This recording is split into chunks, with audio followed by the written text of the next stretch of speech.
Alors, merci à Ioannis et merci aussi au Matin créatif, surtout, qui nous reçoivent ici ce matin.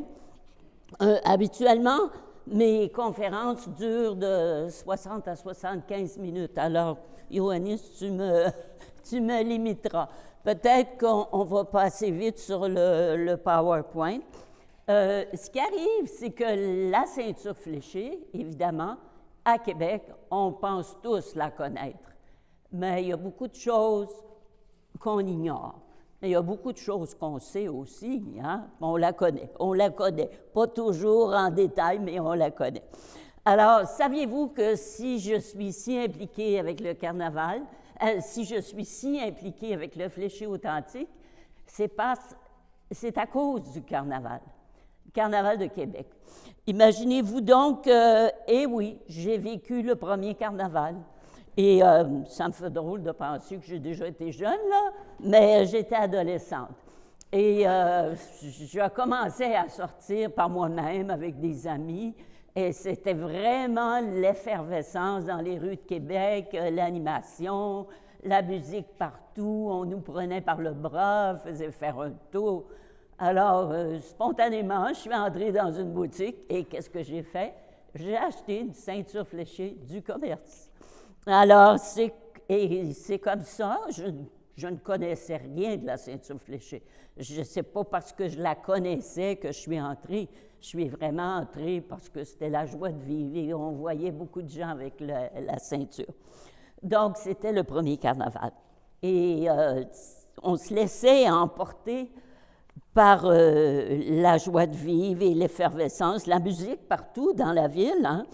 Et c'est alors que, à cette époque, moi, j'ai remarqué que dans les bureaux ou dans les commerces, dans la ville de Québec, le personnel portait la ceinture fléchée. Ça s'est un petit peu diminué depuis ce temps. Il y en a qui ont gardé la tradition, mais peut-être parce qu'ils ne savaient pas le sens de la ceinture fléchée. Tu sais.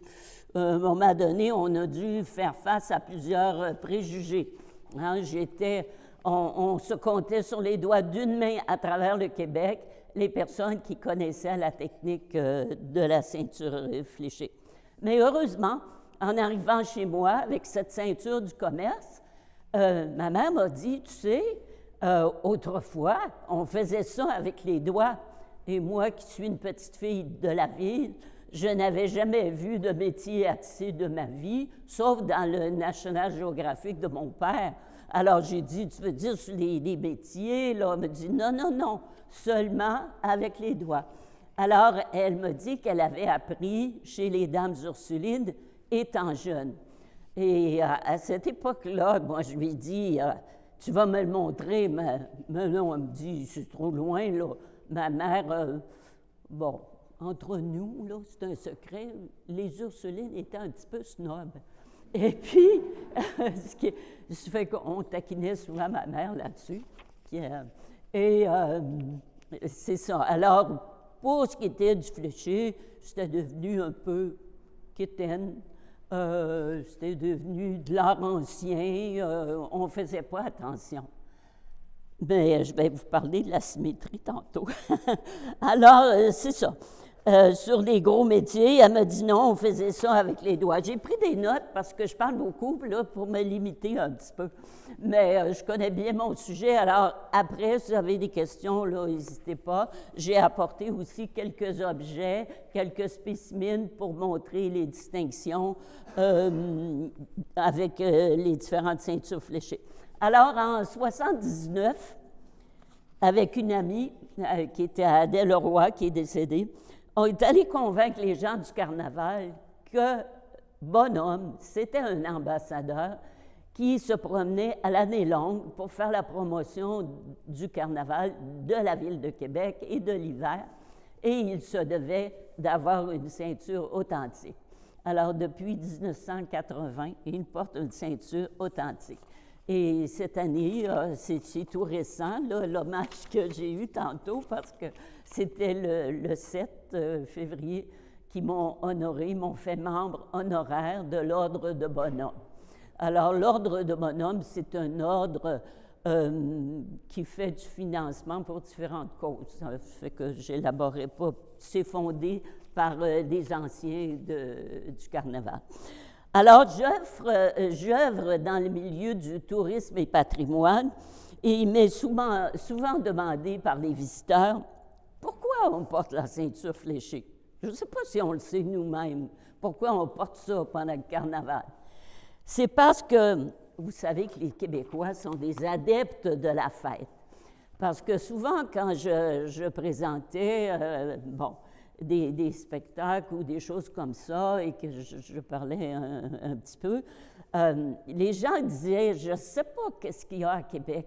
On a des congrès partout, en Amérique du Nord, mais ici, quand on vient ici, il y a quelque chose. Alors moi, je cherchais avec eux, et qu'est-ce que c'est qui nous caractérise? Bien, on le sait tous, c'est la joie de vivre.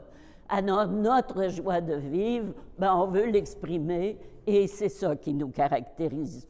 Vous savez qu'autrefois, on fêtait à la moindre occasion. Hein? Alors, chaque occasion était marquée au calendrier. Comme ça, on était sûr de ne pas manquer une fête calendaire. Hein?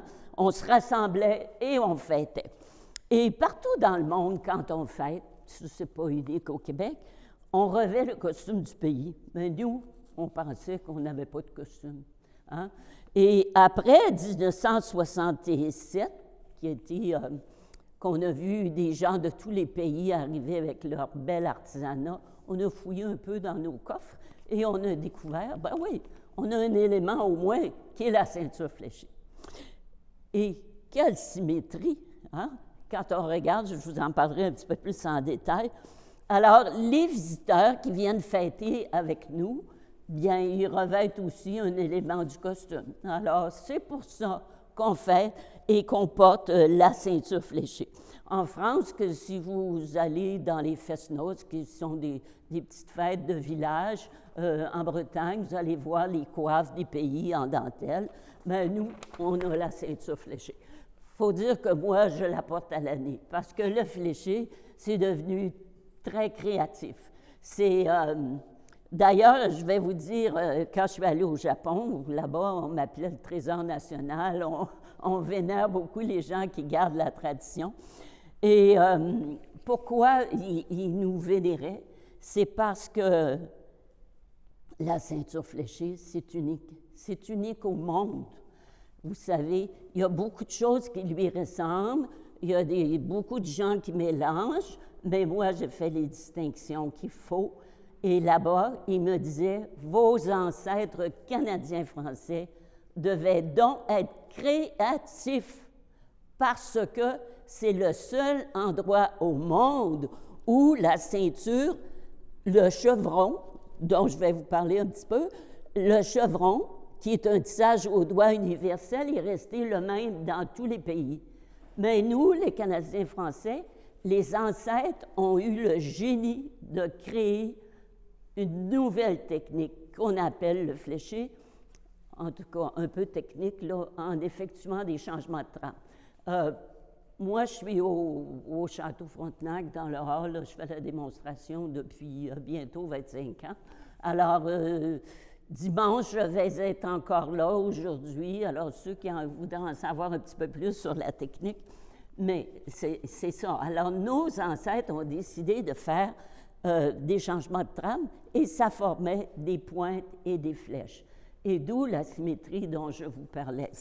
C'est assez répétitif, évidemment, mais comme on a voulu sortir le fléché de la ceinture, si on peut dire, là, j'ai une autre conférence qui s'intitule « Le fléché, c'est bien plus qu'une ceinture ».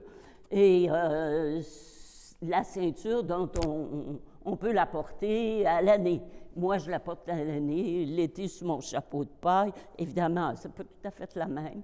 Je prends des petits fils de coton. J'ai même un élève qui, lui, fait des bijoux avec du fil métallique, mais toujours en respectant la technique, le fléché. Alors, c'était créé par nos ancêtres au 18e siècle. Et vous savez que le chevron, qui est un tissage au doigt universel, Et il se fait dans beaucoup, beaucoup de pays, c'est pour ça qu'on l'appelle universel, là, au Maroc, en Tunisie, en Belgique, en France, dans les pays scandinaves. Et c'est là qu'ils m'ont dit, il est resté toujours le même, mais vous autres, vous avez formé une autre technique. Alors, oui, on a des matins créatifs, mais oui, on est créatifs dans nos ceintures fléchées aussi. Alors, que ce soit la ceinture qui sort d'une boutique ou la ceinture authentique, comme celle que je fais, il faut la porter. Et pourquoi la porter? Parce que tant qu'il y aura des personnes qui la portent, il y en aura d'autres pour assurer sa survie. Vous savez que dans les années 50, c'était presque une espèce je ne sais plus, en voie de disparition. Il y avait, à un moment donné, on se comptait vraiment sur les doigts de la main. Aujourd'hui, on est peut-être une centaine, mais qui ne le font pas de la même façon que moi, de manière intensive, là. Mais j'ai des élèves, j'enseigne aussi à la Maison des métiers d'art et j'enseigne au Centre d'art textile de Sainte-Foy, à la Maison Routier. Alors, c'est deux endroits où les gens peuvent venir prendre des cours, mais quelques-uns sont comme moi. Moi, je dis toujours, j'ai été piqué par une flèche. On voit très bien ici les deux différences. À gauche, vous avez la ceinture fléchée, le fléché québécois. À droite, vous avez le chevron universel. Si je le plie à la verticale, ces deux, mettons la partie de droite, vous allez avoir des rayures obliques. Alors que si je le plie la partie de gauche, qui est du fléché authentique, bien là, vous allez continuer d'avoir des petites pointes et des flèches. C'est la différence. Évidemment, quand j'enseigne, je montre très bien la différence. C'est peut-être un peu aride là, pour des profanes, mais c'est quand même une bonne différence. Et les chercheurs, qui étaient souvent des historiens, quand ils entraient dans des musées, ils voyaient une ceinture, ils disaient, bon, c'est pour Québécois, regarde, il y en a là. Mais ce n'était pas du tout la même chose, la même technique. C'est comme de nos jours, j'ai beaucoup de parents qui viennent avec les petits-enfants, puis qui disent, ma fille en fait, mon enfant en fait, tout ça. Et là, avec beaucoup de précautions, je leur demande, est-ce que... Et oui, elle fait des petits bracelets d'amitié. Bien, le petit bracelet d'amitié, en général, je suis prudente parce que ça se peut qu'il y en ait des jeunes qui en fassent. Et le petit bracelet d'amitié, c'est une technique de nœud. Et dans la ceinture fléchée, il n'y a pas de nœud. C'est un tissage au doigt. Il y en a qui l'appellent tressage parce qu'ils voulaient le distinguer du tissage au métier, mais c'est un tissage au doigt, sans aucun métier. Alors, qu'elle soit, comme je vous disais, d'une boutique ou la ceinture du commerce, ça garde aussi la tradition. Alors, gênez-vous pas pour la porter. On était un petit peu gênés de porter ça, les ceintures fléchées. Mais depuis qu'on lui a redonné sa place, parce qu'autrefois, c'était plus les personnes étaient importantes, plus ils désiraient un ceinturon large et ça pointait un peu leur standing, là, t'sais. Mais aujourd'hui, on le sait, vous savez, quand on prend une ceinture comme ça, c'est 450 heures.